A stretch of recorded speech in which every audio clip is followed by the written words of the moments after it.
Okay, 20th anniversary, big turbo 1AT. Lots of people follow this channel because of 1AT content. We got some good stuff here. There's a full series on this. We've done a couple videos on it.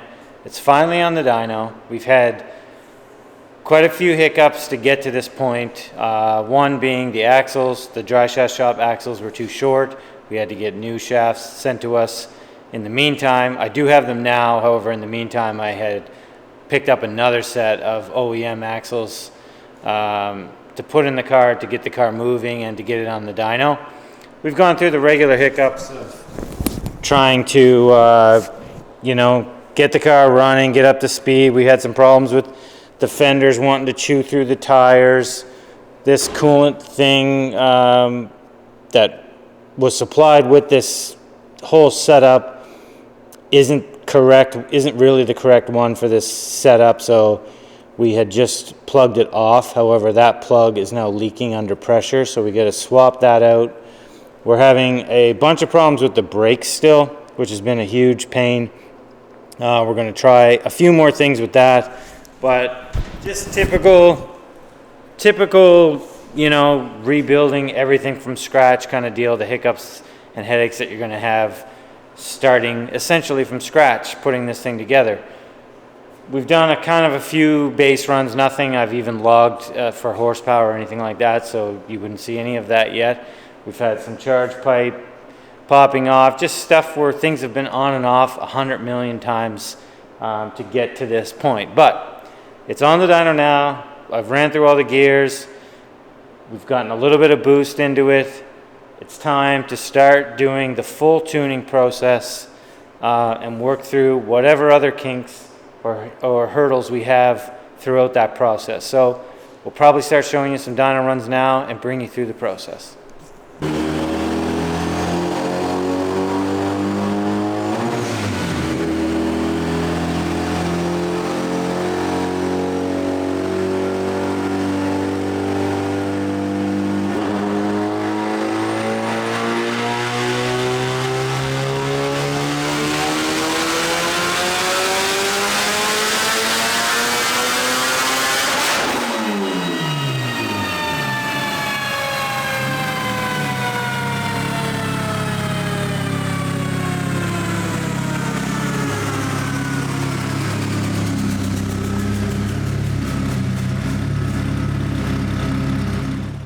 All right, we're a few runs in on this thing. I think that was run 5. First couple of runs that we did were just like partial throttle, make sure that things were good and we could rev it out and all that. Transmission, everything's been rebuilt on this thing. So only 5 runs in, and it's we just did 435. I'll show you the dyno sheet. It's far from where our goals are, but it's proving to be very efficient at this level.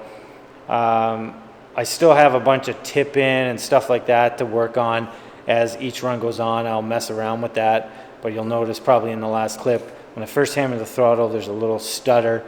That's just basically fuel enrichment for acceleration enrichment or tip in, however you want to call it. Every ECU is a little bit different, but 435 and flip the mic around here.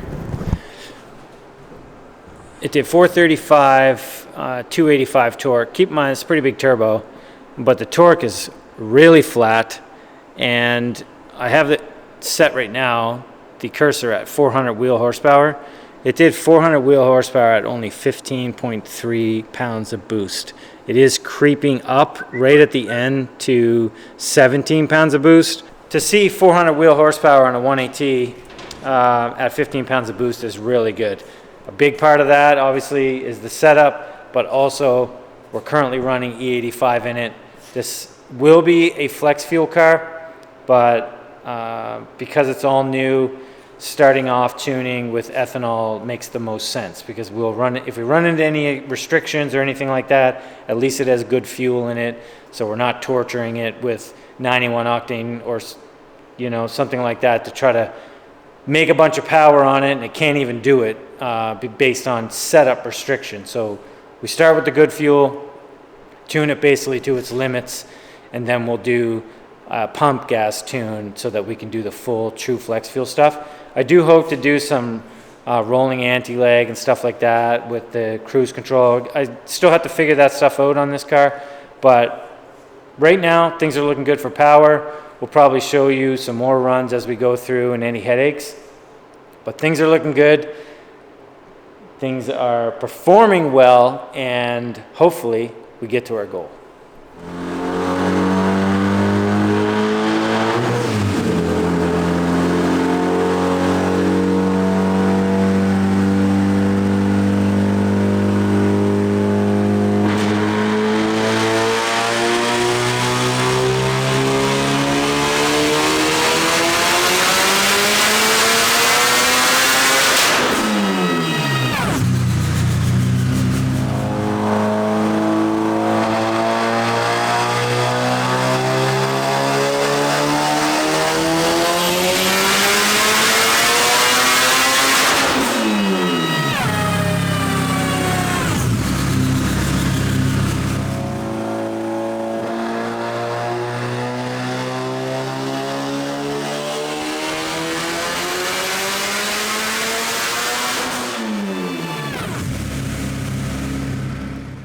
All right, we're at 620, well, 619, I think, wheel horsepower.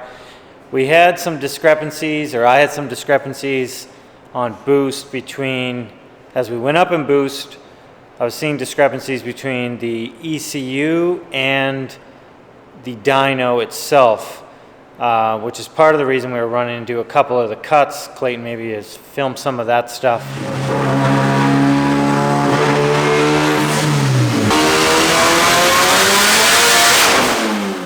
But we have that all sorted now. I basically gone through, configured everything, made sure everything was equal, put a mechanical gauge on basically the engine to test the sensors that are going to the ECU and to the dyno, make sure everything was right. The dyno was right the whole time, the ECU was off. So we did that. We had one other small issue that we were dealing with as well, but 620 or 619 wheel horsepower currently. We're going to do a few more runs on this thing.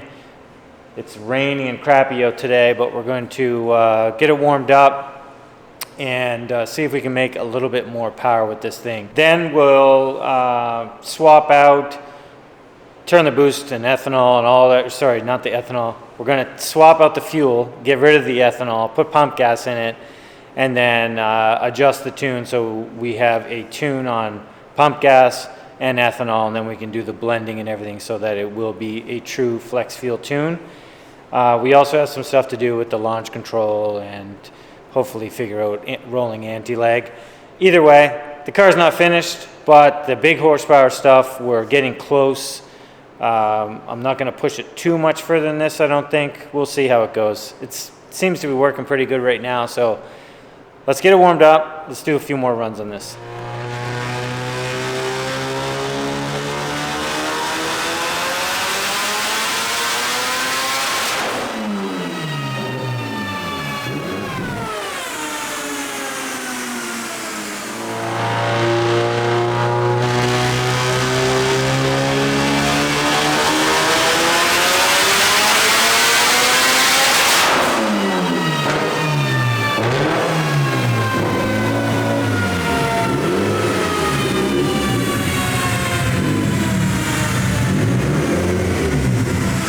The dyno, the runs, we did film some runs. You were here for some of it. I filmed a few runs, but nothing really went. I think we were at 600 maybe? We're at 600 horsepower? Yeah, hitting some cuts and some weird so we had some problems. I talked about that in the video. I'd filmed some of this stuff had some map sensor issues.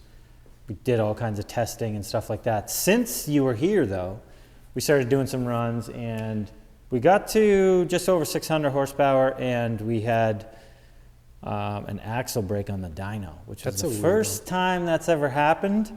They were freshy, cheapo axles, and they clearly didn't like the 600 plus era of this dyno session.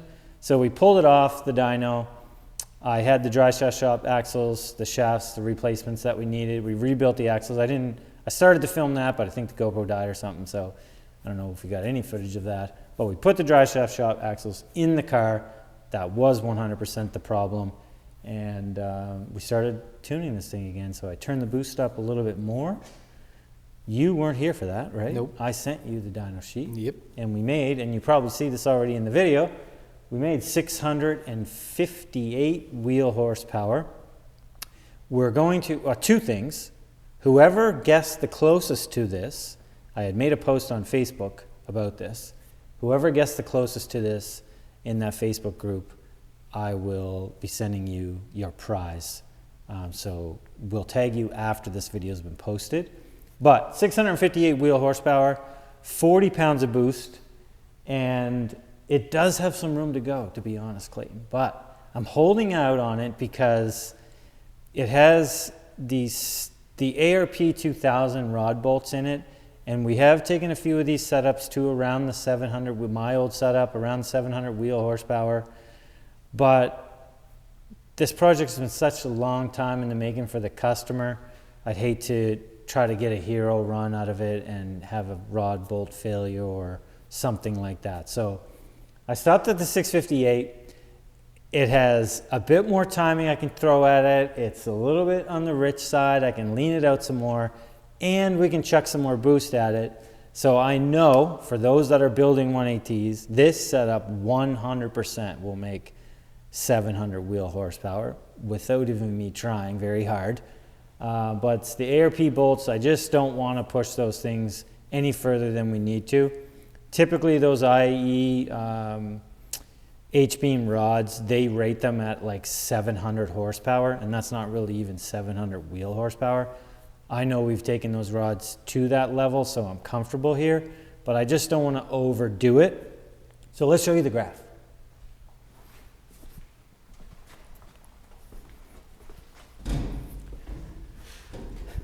Ta-da! 658, 476. Super smooth. Remember, this is on E85. It did a peak of 40.00 psi, and you can see how flat the boost curve is. It does nice. Drop down a little tiny bit at the end. And we're at that level of boost control where I have a fairly low spring rate. Usually people go by the rule of you get 2 times as much out of a 3-port solenoid. So if you have a 15-pound spring in there, Clayton, you got to pause for a sec. I forget what I was saying. Oh, boost. So usually, you'll have to probably go back. Usually we get about 2 times out of a 3-port solenoid. So if the spring, the base spring pressure is 15 pounds, generally speaking, you can make it to 30 pounds. We have seen, in some cases, depending on the setup, as much as 3 times as much. In this specific case, we have around a 15-pound spring in it, as you would have seen in the video when we first started tuning this and what it was making on gate. And we've made it to 40 pounds. So we are over 2 times. However, we are basically... Math. What? Math. Math, exactly. We are to the point that we're maxed out on what we can get out of that spring pressure. So in order for me to make really much more boost than this, we'd have to change the wastegate spring. And the reason we landed on this, and it's typical for this kind of power level and this kind of boost, is we have a really good range of boost. It's a front-wheel drive car. We can lower this thing down as low as 15 pounds of boost if we want. So we have a very broad range. Okay, yeah, so Clayton, what was I saying? Oh, spring. 15 pounds, how much horsepower rate? 435, I mean, yeah, it makes around 400 at 15 pounds. And actually, I had taken a picture of that earlier. So right at the end of this run, it actually creeps up to about 17 pounds, but most of the run, it was 15 pounds. So 435 at the peak at 17, but most of the run at, like I said, 15 pounds is around 400 horsepower. So we have a good range of boost control in this thing, so it gives it a chance of getting some traction. And if we're doing rolling anti-lag or any of that stuff, we don't need to run a huge spring in it and then have to deal with all the repercussions of making way too much boost or way too much power, especially, again, being a front-wheel drive car. So 658 wheel horsepower as a front-wheel drive street car. Yeah. Like, this is designed basically for street racing. This is what this is designed for, because at that kind of power level, in any other circumstance, you're not going to be enjoying it. But if you got the room to stretch out its legs, you're going to be able to take advantage of a lot of power with good tires and stuff like that. So what do we do next with this thing, Clayton? Turn it up, make 700. No, I'm not going to do it. I'm not going to do it. 658 is where I'm stopping power-wise, but the next things we got to do is I want to make this a full flex fuel tune. So we're going to drain all the ethanol out of it. I'm going to put pump gas in it. We're going to turn the boost down. We're going to take some timing out of it. And then once we have a 91 tune, I don't know if maybe we'll show some of that in another video, I don't know. But the plan is that once we have the ethanol tune done, which we do, and the pump gas tune done, we'll let the ECU control how much boost and how much timing this thing will make based on the ethanol content that's in it. Yeah, and a lot of people, I don't know if they know that or not, with different tunes, like just because it's an ethanol tune, a lot of times you have to run it on E40 or E85 or whatever it is. With this, it's a flex, so it's a true, whatever the ECU sees from that sensor, it'll adjust accordingly, right? Exactly. He's not going to need to change the map for anything. The content that the sensor reads, which it's just right here, the content that the sensor reads is fed into the ECU, and the timing and boost that it makes will be based on how much ethanol is in the car. The other things I want to try to figure out with it is I hope to try to do rolling anti-lag through maybe the cruise control stock or something like that. There's a few other little things that we want to do. And we have a couple little things on the dash to deal with. For some reason, we're seeing a mobilizer light on this one, and I don't understand why. So we got to do a little bit of digging on that. Typically, with these ECUs in that cluster, it's not a problem. But for some reason, this specific car showing the immobilizer light. Maybe there's history that I don't know about, that the owner hasn't told me about. Maybe the key's different or something, that it already had an immobilizer problem before it ever got here, which I'm suspecting, but I need to look into that a little bit. So that's going to wrap it up for this specific one in regards to power. We do have, this one's from Chicago, I think, as I mentioned. This one's from far away. So we still have a little bit to do on this one before it's ready to ship back to the owner. And we do have another one coming in from North Carolina, which is some VR content for you guys. So it should be pretty cool. VR turbo content, of course. So wait to see that one coming up on the channel. Clayton, what do you think about this one? I like it. It'd be probably a handful on the street. Yeah. The one thing that's crappy about this, actually, is we can't take it out. I can't take it out for multiple reasons. One, that it's getting crappy outside. But two, it didn't arrive with any bumper or hood or front or rear bumpers or hood or grill. I mean, that's why you ended the exhaust just after the... Actually, I meant to say that in the video. I'm glad you brought it up. Oh, man. Yeah, my life is hard. The way the car sounds in the video is not really how it's going to sound in real life. I had to end the exhaust, and maybe we'll get some B-roll of this. I had to end the exhaust right after the rear beam because we have no rear bumper on the car. So I can't just guess where the muffler or the tip is going to go. And on the 20th anniversary, it's not the same as a regular Mark IV. So it has a little circle outlet in the back of the car. So I can't just chuck a regular Mark IV bumper on it. It is slightly different in regards to where the tip placement is. So that's something he's going to have to do when he gets back home. So this car will likely have some sort of muffler or resonator on it. Maybe. So it might, but it probably won't sound exactly the same as it does now because I had to basically cut that short. Anyways, I'm rambling. If there's any questions about this video or any of the other videos on our channel, be sure to ask below. If you like this type of content, let us know. Share it with other peeps. We're at, probably by the time this video posted, we're at 40,000 subscribers. We appreciate everybody, but let's make it like 140,000. Yeah, we'd appreciate you more if it was like over 100. Yeah, Clayton's right. So see you in the next video.